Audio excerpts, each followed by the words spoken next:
After its abandonment in 1904, the Ebenezer mission site spent a number of decades falling into disrepair.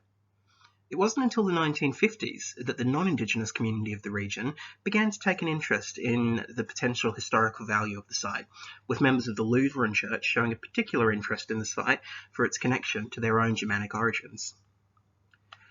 Efforts at preserving the site were undertaken by members of this community, and annual working bees were organised. Of course, the background of these particular groups very much dictated what they were preserving, with the central mission sites such as the church receiving the most attention. Nevertheless, ownership of the site was passed to the National Trust of Victoria in the 70s, and the increasing awareness of Indigenous significance led to its eventual transfer to the Gulam Gulam Aboriginal Corporation in 1991.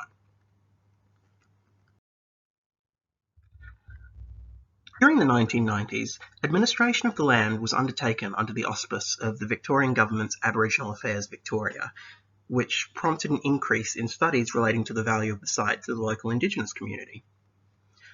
Full archaeological surveys were undertaken across the site in the late 90s and into the 2000s.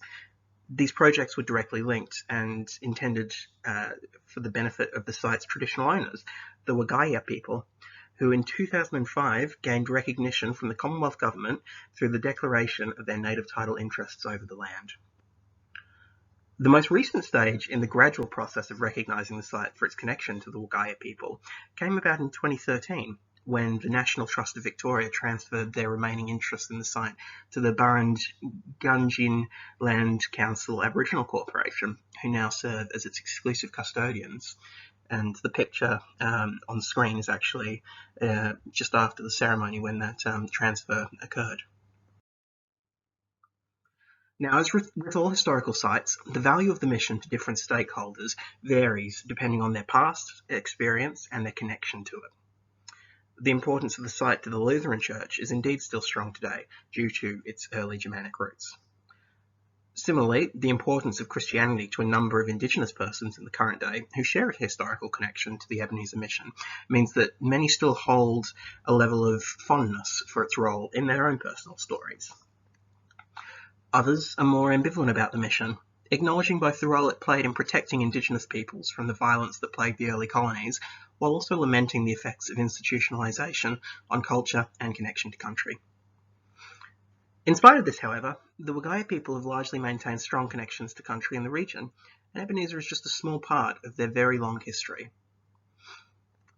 Now, irrespective of who you ask, the enduring legacy of Ebenezer mission will no doubt continue.